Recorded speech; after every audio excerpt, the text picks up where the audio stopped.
Today's such a nice day. It's like a nice change from what we've been having for the past couple days. It's like the first real warm day, and it's mid-May here. Anyways, I'm gonna be talking about my BRZ today and some mods that I have that I feel like they're worth talking about, mainly because, you know, I put a lot of money into this thing, and people might be wondering what I have under the hood, or suspension mods, all this other stuff, my trials and errors, and if it could help somebody out, then it's worth making a video about. But I'll talk about this in between my breaks because I'm actually working on this today. It's my WRX, and what I'm doing to this is taking the motor out and putting a built block. It's still going to be a 2-liter EJ205, but it's going to have Manley pistons and rods, and it's just going to be a fun car, you know.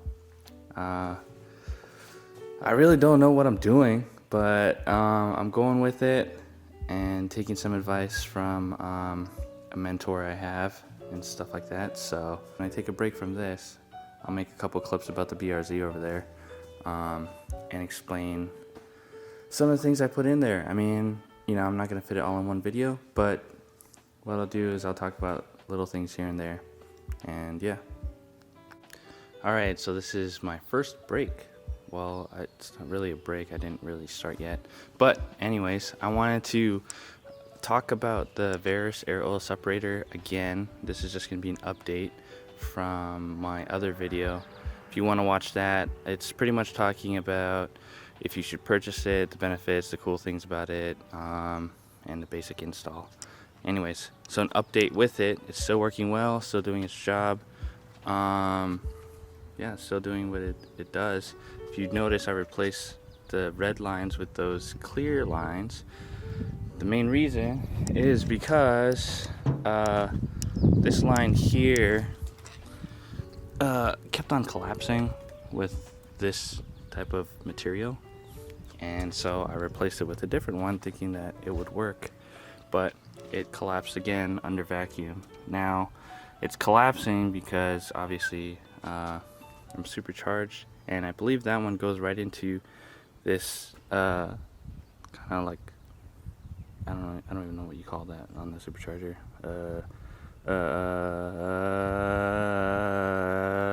neck thing. And yeah, it's just creating like a huge vacuum, so it's collapsing on itself. Anyways, I ordered these. Okay, so if you could read that, they're 1/2-inch inner diameter black textile reinforced hose. This one's gonna hold a lot more, and hopefully it doesn't collapse. Now, where you could find hoses like this, if you come look at, well, you're kind of being forced to look at this because I'm bringing you in here. This lift actually uses those types of lines for its hydraulic system to bring the car up and down. So yeah, I guess these don't expand nor contract under pressure or vacuum. So I don't know if the line would collapse in an NA setup, but in a supercharged setup or a turbo setup, looks like that's the only line that is collapsing. Yeah, and it's kind of a pain because that line there that hasn't collapsed actually goes under the AC compressor, and obviously, excuse me, you could tell I don't have a lot of room to go under there. And if you're also wondering about this gear oil leak, I'm wondering about it too. So yeah, so that's a quick update on the Verus air oil separator. Oh yeah, I forgot to mention, so this hose here you could buy from Pegasus Auto Racing Supplies, and they're pretty affordable-ish, not really. Per foot is, for this color, it was $6.15. Prices could vary depending if they change it over time or something like that, but about 8 feet of it. I don't know if it's too much or too little, But shipping was actually really quick. So I shipped this. I didn't ship it. I bought this, and it showed up like, I don't know, like 3 days later, 3 or 4 days later. So yeah, that's where you can get it. Seems like that website, like you go on it, the website looks a little sketchy because you're just like, what the hell? But it's actually pretty legit. So yeah, if you wanted hoses like this, go check them out. It's Pegasus Auto Racing Supplies. Alright, it's break time, and I finally got the engine out. It's chilling over there like a little bit. Anyways, so when you're pulling something out like this, just double check your clearances and stuff like that, because I got really excited pulling it out, and I ended up damaging that. So I'm going to have to replace that, which really sucks. But this is moving along. If you guys want me to make a video talking about this, definitely can. It's kind of fun. It's a learning experience for me, and I have the coolest opportunity to do it at my place of work after hours and on weekends and stuff. So that's really cool. After I put that on the stand, I'm gonna push this thing out and then clean up the shop and then do some BRZ stuff. But over to the BRZ. Alright, so with the BRZ, so I'm gonna talk about the suspension, my wheels, and anything else that are pertaining to the two. So first off, suspension. I got ST coilovers with OEM top hats. I believe it's XTA model. As you can see, OEM. I'm lowered about an inch. This is what it looks like. Lowered about an inch. Yep. Let's see, what else? The red calipers, those are from Rock Auto. Those are pretty much remanned Subaru calipers that they powder coated. And then they replaced the guide pins and all the rubber stuff and stuff like that. So yeah, it's pretty good. And I got Hawk Plus pads with OEM rotors. Next I got Perrin front end links with the Perrin front race sway bar and race rear sway bar. These wheels are 18 by 9.5 with offset of 40 something. They're Wedge Sports SA72Rs with a 5x100 bolt pattern, so I don't have spacers on them because I don't like spacers. This is how they sit with the Sabon wide fenders that stick out 10 millimeters. My wheel is a little turned, but they sit pretty much flush. The rear, as you can see, is slightly cambered by I think like 2 degrees. That's just maxed out on OEMs, just like alignment stuff. The tires that I'm going with are the Bridgestone Potenza S-04 pole positions. They're 255, 35, 18. The reason why I went with these are normally found on BMWs, but I chose these because since I'm running negative camber in the rear, I lost my train of thought. But essentially, these ones are built for BMWs because they naturally come cambered from factory, so these will help prevent uneven wear on the tires. So as I rotate them by putting the fronts in the rear and the rears in front, I'll get longer tire life out of these guys. Okay, so did that.